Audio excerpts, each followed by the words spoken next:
નમસ્કાર, સ્વાગત છે આપનું માર્કેટ માસ્ટર્સની રજૂઆતમાં. હું વિક્રમ પાઠક, મારી સાથે મારા સહયોગી નિશા પંડ્યા, અને આજે અમે લોકો ચર્ચા કરવાના છીએ હેલિયસ કેપિટલના સીઆઈઓ દિનશો ઈરાની સાથે. સર, સ્વાગત છે સીએનબીસી બજારમાં.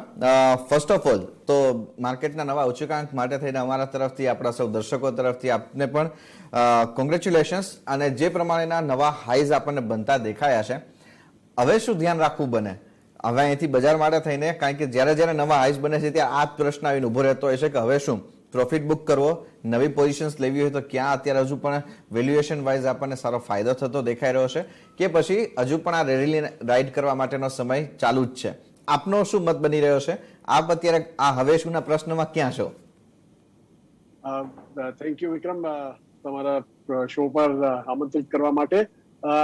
એક સવાલમાં તમે બહુ બધા સવાલો પૂછી લીધા, પણ તે હું જરા પાછળથી શરૂ કરું છું. તો બજાર એકચ્યુઅલી તમે જોશો તો એક પીરિયડના હિસાબે, આઈ મીન તમે બોટમથી જોશો તો ડબલ થઈ ગયેલો છે, પણ તમે પીરિયડ્સના હિસાબે જોશો તો એટલું નથી કીધું. એટલે 19માં તમે કેલેન્ડર 19 જોશો તો 13-14% ચાલ્યો હતો, કેલેન્ડર 20માં પાછું કઈ 14 કે 15% ચાલેલું હતું, અને આમાં યર ટુ ડેટમાં 20% થઈ ગયેલો છે, જે ખાસું હેલ્ધી કહેવાય. પણ તે તમે આ બી જોશો કે આ જે બે મેજર પડાવ હતા બજારના, હર્ડલ્સ હતા, તે બહુ સારી રીતે ક્રોસ કર્યા. એક તો હતો ક્વાર્ટરલી નંબર્સનો. આપણને એવું લાગતું હતું કે આ ટાઈમે સેકન્ડ વેવમાં ચાલતે જરા પ્રોબ્લેમ થશે ક્વાર્ટરના નંબર્સમાં, તે નહીં આવ્યા. તો તે ખાસું પોઝિટિવ હતું. ને એકચ્યુઅલી તમે અગર જો થોડું ઓર ડીપ જશો તો તમે જોશો કે તેમાં બી ક્વાર્ટરમાં બી ખાલી 3 સેક્ટર હતા મેજર જે સારા કીધા.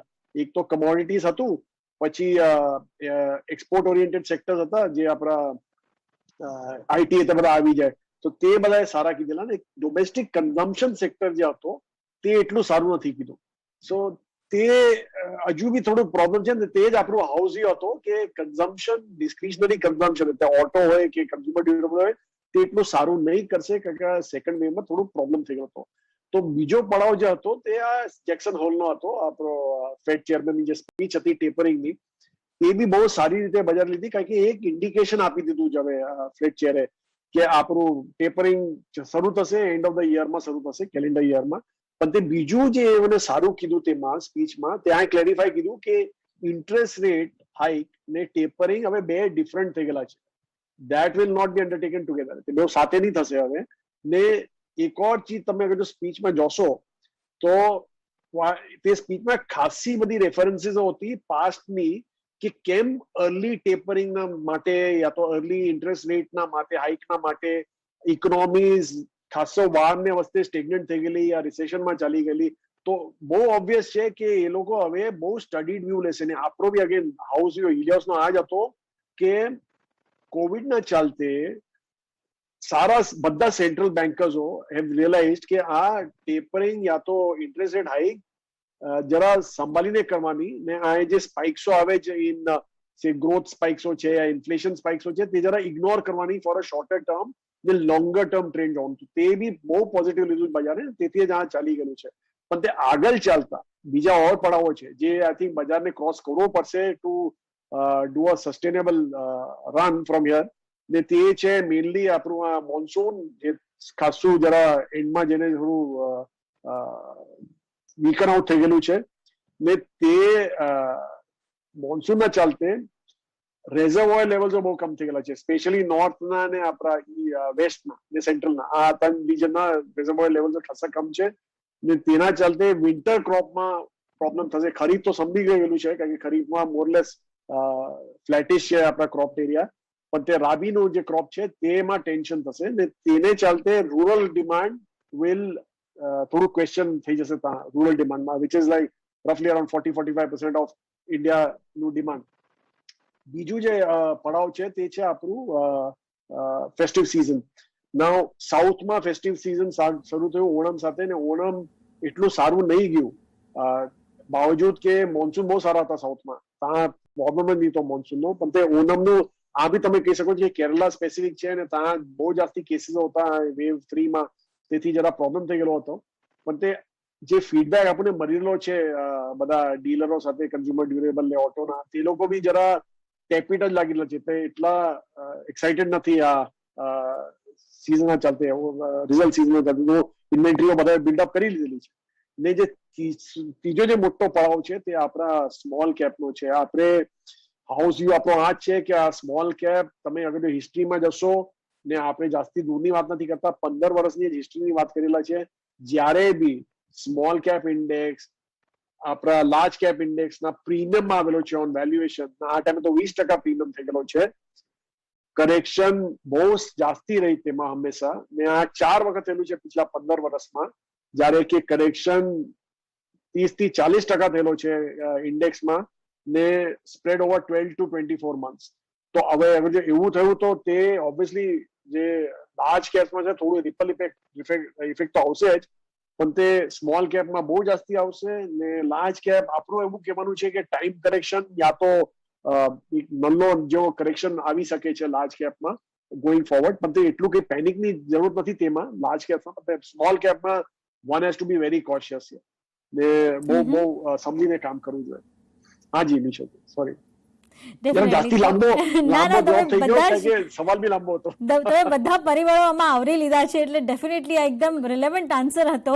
અને આમાં બીજો આન્સર મને એમ દેખાઈ રહ્યો, ક્વેશ્ચન એમ આવી રહ્યો છે કે તમે જે ગ્લોબલની વાત કરી એમાં તમે જો ખાસ કરીને જે ડોલર ઇન્ડેક્સ નીચે આવ્યું અને રૂપિયો મજબૂત બન્યો એનાથી, અને એક જે ડોવિશ વ્યૂ જે ફેડે આપ્યો એના પછી તમે જો એફઆઈઆઈ પાછા ફરતા દેખાયા છે. અત્યાર સુધી ખાલી પ્રાઇમરી માર્કેટમાં એફઆઈઆઈનું ઇન્વોલ્વમેન્ટ દેખાતું હતું, અને હવે તમે જુઓ તો સેકન્ડરી માર્કેટ, ઇક્વિટી માર્કેટમાં પણ ખરીદારી આપણને જોવા મળી. પણ તમને લાગે છે સસ્ટેન રહેશે, કારણ કે ફરીથી ડેલ્ટા વેરિયન્ટ વકરી રહ્યું છે ગ્લોબલી અને ચિંતા અહીંયા પણ થોડી વધી રહી છે. તો એફઆઈઆઈ ઇન્વેસ્ટમેન્ટને તમે કઈ રીતે મૂલવો છો, કારણ કે એફઆઈઆઈ ઇન્વેસ્ટમેન્ટ આવશે તો આ તેજી હજુ આગળ વધશે. હાજી, તો એફઆઈઆઈ નું એવું છે કે તમે બરાબર રીતે પોઈન્ટ આઉટ કીધું કે રૂપીમાં જે સ્ટ્રેન્થ આવેલો છે તેના ચાલતે થોડો ઇન્ટરેસ્ટ પાછો આવેલો છે ઇન્ડિયામાં, પણ તે આ સ્ટ્રેન્થ ખાલી રૂપીમાં જ નથી, બધી એમર્જિંગ કરન્સી જોશો તો તે સ્ટ્રોંગ થયેલી છે ડોલરના ચાલતે. ને આ જેક્સન હોલની પછી જ થયેલું છે જે થયેલું છે, ને દેટ ઇઝ મેનલી બીકોઝ જે હિસાબે લોકો ડોલર પ્રિન્ટ કરેલા છે તો ઓબ્વિયસલી પ્રોબ્લેમ છે, તે જ કમોડિટીમાં બી રિફ્લેક્ટ થાય છે. કમોડિટીઝ નોર્મલી એડજસ્ટ કરે ટુ અ ડેપ્રિસિએટિંગ ડોલર, બીકોઝ એ લોકોના કોસ્ટ લોકલ કરન્સીમાં હોય પણ ટ્રેડ ડોલરમાં થાય. તો તમે અગર જો ડોલરમાં એડજસ્ટ કરવા માંગો તો એ લોકોને કમોડિટી પ્રાઇસીસને ઉપર જવું જોઈએ, તો તે થયેલું છે. પણ તમે એફઆઈ ની વાત કીધી, હવે એફઆઈ તો જેમ આપણે પહેલે બી બોલેલા છીએ કે ઇન્ડિયા એ લોકોને ગમે જ, પણ તે આ સેકન્ડ વેવના ચાલતે થોડા એ લોકો બેક ઓફ થઈ ગયેલા હતા.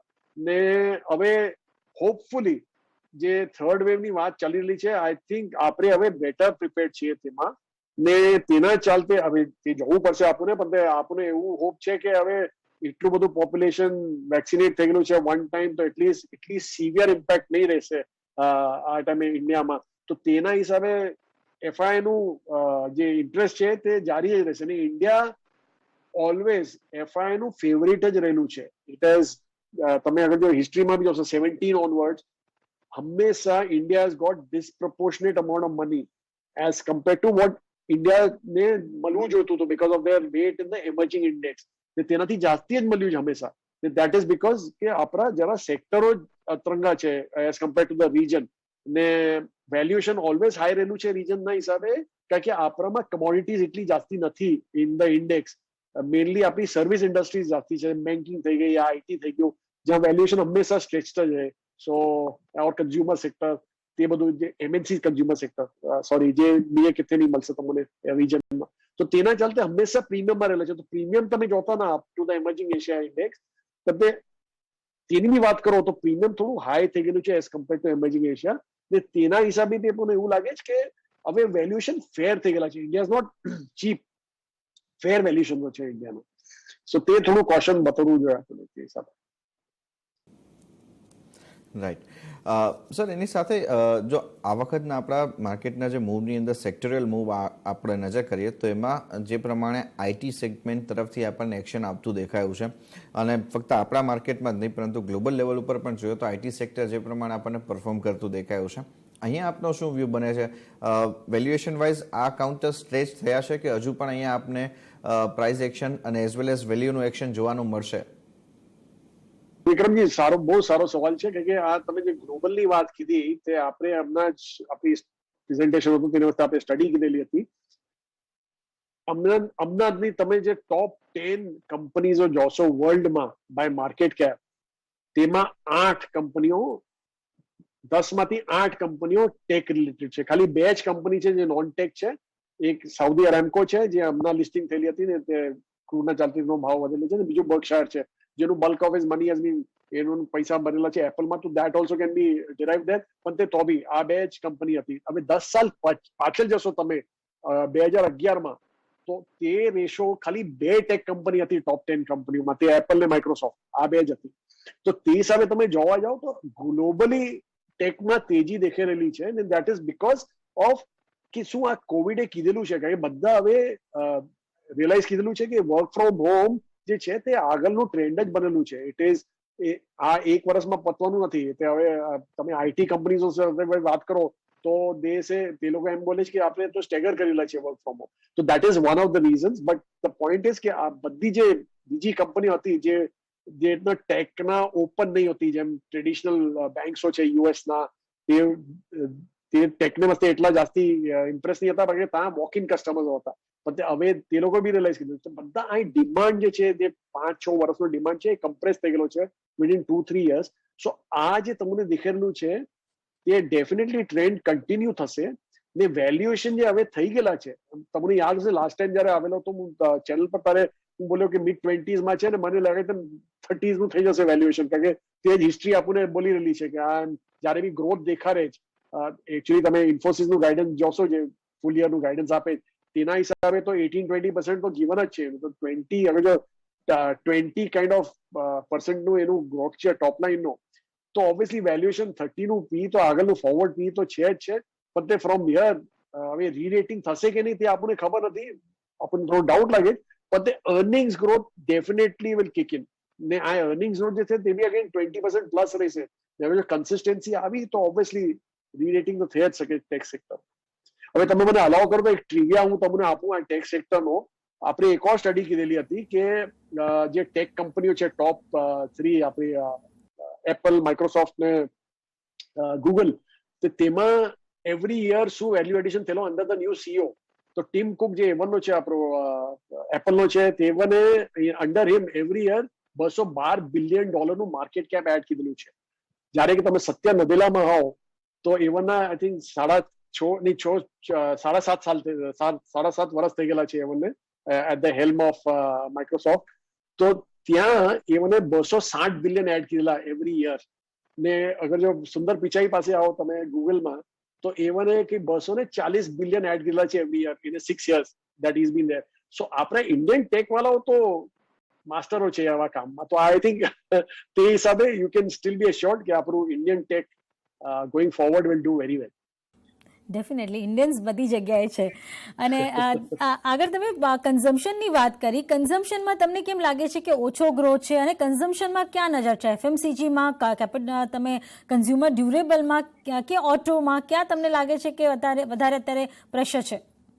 સો સ્ટેપલ્સમાં તો કઈ પ્રેશર નહીં હતો. સ્ટેપલ્સમાં તો ત્યાં આપણા એફએમસીજી જે તમે બોલો છો તેમાં તો મોરલેસ જરા માર્જિનમાં પ્રેશર આવેલો હતો, પણ તે અધરવાઇઝ ટોપ લાઈનમાં કઈ પ્રેશર નહીં હતો. ને દેટ ઇઝ ઓબ્વિયસ, કારણ કે કોઈ સોપ્સ ખરીદવાનું બંધ નહીં કરે, ટૂથપેસ્ટ ખરીદવાનું, પણ જે ડિસ્ક્રિશનરી છે, જે તમારા ડ્યુરેબલ્સ થઈ ગયા, ઓટો થઈ ગયા સેગમેન્ટ, ત્યાં થોડો પ્રેશર આવેલો હતો. ને તે આપણને લાગે છે કે આપણને શું લાગ્યું કે આ વેવ 2 ના ચાલતા જે એકચ્યુઅલ ડિસ્ક્રિશનરી કન્ઝ્યુમર્સો છે ત્યાં જરા પ્રોબ્લેમ આવશે જ આવશે. ઇનફેક્ટ આજે બી મારી બિલ્ડિંગમાં આજે બી કેસીસો છે. ને હવે તમે આ બધા જે છે તે એકચ્યુઅલી ડિસ્ક્રિશનરી કન્ઝ્યુમર્સો છે. હું જે રેગ્યુલર જો નહીં સોચે ને બહારની ચીજો like to buy a new fridge, નવું ટીવી લેવાનું, તે બધું હવે હોલ્ડ પર થઈ ગયેલું છે. ને નવી ગાડી તો હવે જરા પ્રેશર પડશે તો જ. ને એકચ્યુઅલી બીજું શું હતું ઓટો ને ચાલતે કે ત્યાં બધા સોચી લાવતા કે પેન્ટઅપ ડિમાન્ડ કિક ઇન થશે. હવે પેન્ટઅપ ડિમાન્ડ જેવું કે થયું જ નહીં, કારણ કે વેવ 2 વોઝ એટલું નાનું હતું ને બધું ઓપન હતું. It wasn't that everything was shut. ખાલી 15 દિવસ કઈ બંધ હશે બજારો, પણ તેના હિસાબે પેન્ટઅપ ડિમાન્ડ નેવર કેમ. એઝ અ રિઝલ્ટ ઓટો કંપનીઓ ઇન્વેન્ટરી બી વધી ગઈ, પછી ચિપ શોર્ટેજ બી થઈ ગઈ, તો ત્યાં ઓર પ્રોબ્લેમ થાય છે લોકોને. તો તે હિસાબે આપણને આ સેક્ટરમાં જરા ઇશ્યુઝો લાગે ગોઈંગ ફોરવર્ડ. પણ તે અધરવાઇઝ સ્ટેપલ્સમાં તો કઈ પ્રોબ્લેમ નથી એકોર્ડિંગ ટુ અસ.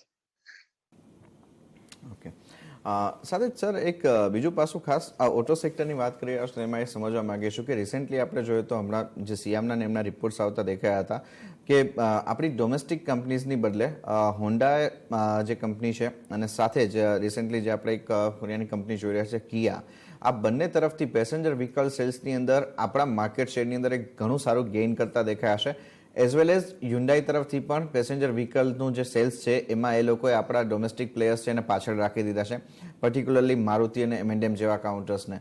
તો આ જે સિનારીઓ બનતો દેખાયો છે કે આપણે જે મલ્ટીનેશનલ કંપનીઝ કે પછી એવી પ્રોડક્ટ્સ આપણી સામે આવી રહી છે કે જે એકચ્યુઅલ સેન્સમાં માર્કેટમાં એની કન્ઝમ્પશન તો થઈ રહ્યું છે, આપણી પ્રોડક્ટ જે છે એટલી બધી હજુ અહીંયા આગળ વધતી દેખાઈ રહી છે. જેમ કે રિસેન્ટલી આપણે જોઈએ તો મારુતિ તરફથી રિસેન્ટ ટાઈમની અંદર 2-3 વર્ષના પીરિયડમાં જોઈએ તો કોઈ અલગથી ઇન્ડિવિજ્યુઅલ બેઝિસ પરનું કોઈ મોડલ પણ એમના તરફથી લોન્ચ થતું નથી દેખાયું. મહિન્દ્રા તરફથી કેટલાક મોડલ્સ પાઇપલાઇનમાં છે, પણ આ જે સિનારીઓ છે એને આપ અસર કેવી રીતના રીડ કરી હશે? કારણ કે એક્સપેક્ટેશન તો છે, માર્કેટની અંદર ડિમાન્ડ છે, પણ સપ્લાય આપણે જેવી જોઈએ છે એવી નથી મળી રહી. સો વિક્રમજી, એવું છે કે ડિમાન્ડ છે પણ તે એન્ટ્રી લેવલ વ્હીકલમાં નથી. હવે જાસ્તી જે ટ્રેન્ડ થઈ ગયેલો છે તે એસયુવી, એમયુવી, ક્રોસઓવર વ્હીકલ્સ તે બધાનો થયેલો છે ને આમાં કિયા તમે બોલ્યા, કિયા તો પ્યોર એસયુવી પ્લેયર જ છે ને પછી આપણું હુન્ડાઈ, તેના જે નવા બધા મોડલો હતા બધા એસયુવી, એમયુવી ને ક્રોસઓવર જ હતા. એ પીવી તો નીકળે, તમે સિડાન જે બોલો તેવી ગાડી તો નીકળી નવી ઇન્ટ્રોડ્યુસ નથી કીધી. ઓલ ધીસ નવા જે મોડલ હતા તે were the models which appeal to the public. તો તે હિસાબે તમે મારુતિમાં જશો તો એની પાસે કઈ નવા મોડલો નથી. મહિન્દ્રા પાસે છે in the SUV space, but it's more of a lower rung SUV. તો તે હિસાબે મહિન્દ્રા, સોરી પ્રીમિયમ એસયુવી છે એની, તો તે હિસાબે Mahindra may look at some game, but unless આ આપણા ડોમેસ્ટિક પ્લેયરો આપણી પોતાની ગેમ ચેન્જિંગ, અને આ બધું ઓવરનાઇટ નહીં થાય, એમાં પ્લાનિંગ જોઈએ જાસ્તી લાંબી. ને તમે જોયેલા છો કે મારુતિમાં તો સુઝુકી મોટર ગ્લોબલી બોલી દીધું છે કે is looking at a massive slowdown, કારણ કે એની ચિપ શોર્ટેજ બહુ જાસ્તી છે. તો તે હિસાબે ને હવે તમે મને બીજું સવાલ પૂછો કે બીજા બધા કઈ નથી બોલતા બધું, BMW એટલું મોટું શોર્ટેજની વાત નથી કીધી, કારણ કે તે લોકો પાસે મલ્ટિપલ મોડલ છે ને તે લોકો શું કરે કે ચિપનું તમારું સપ્લાય કોન્સ્ટન્ટ છે, પણ તે વિલ એલોકેટ કે આ મોડલમાં એટલા જશે ને આ મોડલમાં તેટલા, ફાસ્ટ મૂવિંગ મોડલમાં ફરાવી દેશે. પણ આપણે જે સુઝુકી છે તેના પાસે બહુ લિમિટેડ મોડલ હતા ને તે હિસાબે he can't do much with the limited amount of chips that he's got. સો તે હિસાબે જરા પ્રોબ્લેમ થવાનો જ છે આપણા ડોમેસ્ટિક ઓટો સ્પેસમાં, unless they go into a MUV or SUV or crossover models. તો ત્યાર સુધી તો પ્રેશર રહેશે, that will be a while. Okay, ત્યારે દિનશોજી અત્યારે કયા નવા સેક્ટર્સ તમે એક્સપ્લોર કરી રહ્યા છો ભારતમાં? ક્યાં ખરીદારીની તક છે અત્યારે? સો નવા તો એવું છે કે જે આ બધા નવા ઇશ્યુ આવી રહેલા છે દે આર કમિંગ, તે બહુ નવી સ્પેસમાં આવી રહેલા છે, લાઈક ફિનટેક સ્પેસ થઈ ગયું યા તો ફૂડટેક સ્પેસ થઈ ગયું. પણ તે પ્રોબ્લેમ શું છે કે એટલા વેલ્યુએશન એટલા સ્ટ્રેચ છે કે યુ કાન્ટ, આઈ મીન આપણે સોચી બી નથી શકતા કે આ આઈપીઓમાં બી લઈ શકીએ કે નહીં લઈ શકીએ. આપણે એકચ્યુઅલી આપણા ઇન્ટરનલી આપણે આ જે આઈપીઓ સ્પેસ છે આપણે કમ્પેર કરીએ જ તમારા ડે ટુ ડે ઇવેન્ટથી. જે સપોઝ તમે ગન્નાની જ્યુસની દુકાન પર જાઓ તો ફ્રેશ ગન્નો જયારે નીકાળીને જ્યુસ નીકાળે તો તે ફ્રેશ જ્યુસ તો આપણો પ્રાઇવેટ ઇક્વિટી પ્લેયર પી ગયો જે આઈપીઓમાં ઓલરેડી હતો, ને જે બચી ગયેલું જે બીજું પછી અડધું કરે અને પાછું જ્યુસ નીકાળે તે આપણા બિચારા આઈપીઓમાં જે ઘૂસે તે લોકોને મળે. ને જે બજારથી ખરીદે તે આઈપીઓ તે પેલા તીસરા લેવલ વાળા છે, જ્યાં પેલો 5-6 વખત ફેરવીને આખો મળીને જ્યુસ નીકાળેલો છે તે લોકોને મળે. તો તે આઈ ડોન્ટ થિંક આપણને જમે તે બધું. સો છે સારા સેક્ટરો આવી રહ્યા છે નવા, પણ આપણે પાર્ટિસિપેટ નથી કરવાના, કારણ કે આઈ થિંક સારો જ્યુસ નીકળી ગયેલો છે બધા આઈપીઓ માંથી. સો તે હિસાબે ઓકે. પણ એની સાથે સર એક લાસ્ટલી જે પ્રમાણેનો અત્યારે માર્કેટનો સિનારીઓ દેખાઈ રહ્યો છે, કયા સેક્ટર્સ ઉપર આપ ઓવરવેટ છો અને ક્યાં હજુ અંડરવેટ છો? તો આપણે મેઇનલી આપણું તો સેમ છે, પ્રાઇવેટ સેક્ટર બેંક્સ આપણે ડેફિનેટલી ઓવરવેટ છીએ. અગેન તેમાં પાછું just to repeat myself, અગર જો ઇન્ડિયાની ગ્રોથ મેં જેમ પહેલે બી બોલેલું છે 5 ટ્રિલિયન ઇકોનોમી તો થવાની જ છે, 28માં થશે 29 થશે ખબર નથી પણ તે થઈ જશે. ને જ્યારે બી થશે બેન્કિંગ સેક્ટર ને NBFC sector, that also consumer facing NBFC sector, તે સૌથી મોટા પાર્ટિસિપન્ટ હશે. ને private sector banks best place છે to capture share from public sector. That's why એ લોકોની ગ્રોથ બહુ જાસ્તી હશે as compared to what India GDP growth હશે. તો તે હિસાબે they will keep adding value. Same is the case with NBFCs. પછી આઈટી સેક્ટરમાં we continue to remain overweight, કારણ કે જેમ તમને મેં બતાવ્યું કે દેટ ઇઝ ધ ફ્યુચર. અગર જો નેક્સ્ટ 4-5 વર્ષ આ જ સેક્ટર છે જે ખેંચી લેશે આખું ઇન્ડિયાને. ને one more sector that we are bullish on, તે છે આપણું ફાર્મા સેક્ટર. હમણાં શોર્ટ ટર્મમાં થોડું જરા પ્રોબ્લેમ થયેલો છે યુએસના ચાલતે, પણ દેટ ઇઝ મેઇનલી આપણું કહેવાનું છે કે આ ક્વાર્ટરમાં તમારો ટ્રફ ક્વાર્ટર હશે ફોર ફાર્મા, કારણ કે જેટલા બી પ્રાઇસ કરેક્શન જોયેલા છે યુએસમાં આ ક્વાર્ટરમાં જ ઇવન આઉટ થઈ જશે. ને આગળના ક્વાર્ટરથી તમે ગ્રોથ જોવાનું શરૂ કરશો, કે પ્રેશર બિલ્ડઅપ થયેલો હતો થર્ડ ક્વાર્ટર લાસ્ટ યરથી. સો તે હિસાબે થર્ડ ક્વાર્ટર આ યરથી પાછું ગ્રોથ થવાનું શરૂ થશે. સો તે આપણને સારું લાગે છે. સો આ જ આપણા મેજર સેક્ટરો છે જ્યાં આપણે બુલિશ છીએ. ફાઇનાન્શિયલ્સ, આઈટી, ફાર્મા ને કમોડિટીઝ બી છે. પણ તે કમોડિટીઝ પહેલે આપણે સોચેલું હતું કે it was more of a cyclical play છે, કારણ કે આપણે આ સોચેલું કે ચાઇના વોઝ પોતાની કેપેસિટીઝ કટ કરેલો ટુ કંટ્રોલ પોલ્યુશન, ને યુએસ વોઝ પ્રિન્ટિંગ ડોલર્સ.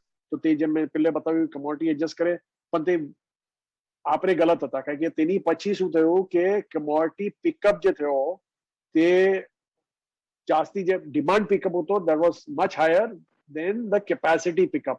તો તે હિસાબે દેટ ટ્રેન્ડ આપણે બિલીવ કરીએ કે આગલા 2-3 વર્ષ ચાલુ રહેશે તેમાં બી. તે હિસાબે કમોડિટીઝમાં બી આપણો સારો વ્યૂ છે હમણાંની તારીખમાં. ઓકે, ઘણી ડિટેલમાં ચર્ચા કરી દિનશોજી. ખૂબ ખૂબ આભાર સમય ફાળવી અમારી સાથે આ ચર્ચામાં જોડાયા, તમારા વ્યૂઝ આ દર્શકો સુધી પહોંચાડ્યા તે બદલ ખૂબ ખૂબ આભાર સર. Good day. તો હતા હેલિયોસ કેપિટલના સીઆઈઓ દિનશો ઈરાની, અને આપણે માર્કેટ્સ પર ડિટેલમાં આના પર ચર્ચા કરી છે. પણ હાલ પૂરતું આટલું જ. મને અને વિક્રમ બંનેને આપશો રજા. વધુ અપડેટ માટે જોતા રહો CNBC બજાર.